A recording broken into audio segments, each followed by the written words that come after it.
Good morning, everybody. Hope you had a good weekend and are looking forward to the week ahead. So straight into the market results last week. We saw dead flat week for the Dow Jones. It was up less than 0.1%. The Nasdaq was up 0.8%, and bizarrely enough, the FTSE finished the week exactly the same place where it started as well. It was up very, very marginally, but less than 0.1%. First time I've seen that, I think. The Nikkei was up 2%. Shanghai was up 0.9%, and the DAX in Germany was up 1.2%. So all in all, a positive week for the markets, albeit some of the markets didn't move a great deal, looking at the bigger picture. Bundle of four, by the way, up 2.4%. Once again, proving my theory that if you own shares in Facebook, Google, Amazon, and Microsoft, you're likely to outperform the Nasdaq as a whole. And this week it was shown quite clearly with a 2.4% gain versus a 0.8% had you bought yourself a Nasdaq tracker. Currencies, we saw the US dollar remain strong and fairly flat against most major currencies. It stayed the same against the British pound, still down at a lousy 122. We did see the euro weaken against the US dollar slightly. We've got a euro at less than 1.09 now. One of the reasons for that is because some of Mario Draghi's comments weren't too clear on how much his commitment is to the quantitative easing that he spoke about. The Aussie dollar remains at 76 cents despite during the week having a little bit of a peak where it broke through 77 cents. And the Japanese yen had a steady week after losing some of its strength in recent weeks, 104 Japanese yen to $1 US today.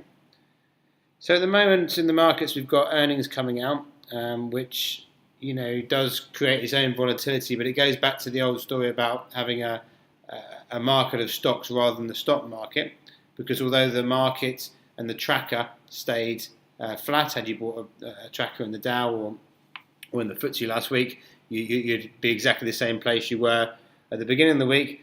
But when you look at companies' earnings that have done well, such as Netflix, which had a tremendous report where it had a substantial amount more subscribers than anticipated, and we saw the stock move up over 20%.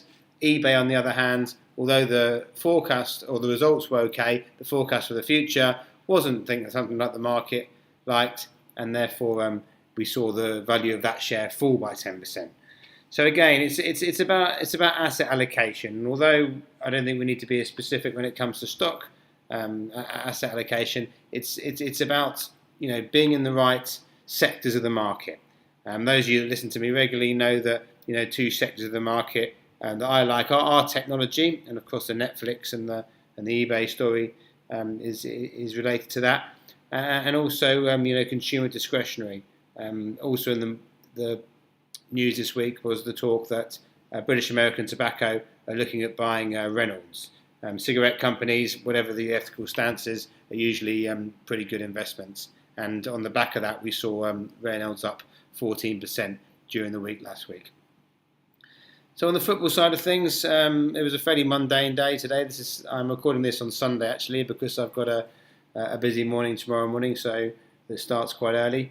So we saw a fairly quiet weekend so far, although tonight we have the Chelsea versus Manchester United game, and in that the value of the players that are likely to be both on the bench and starting is over £700 million. So quite a number really. For the week, for the quotes, I think because this week I finally managed to get my office open in Thailand, and my office in Thailand is focused all about assisting people who are looking to retire in Thailand. I've set up a company which helps me manage their pensions for them. And so a quote that I'm going to use is from Alan Lakin, and it is, "Planning is bringing the future into the present." Another quick scary fact for you before I go.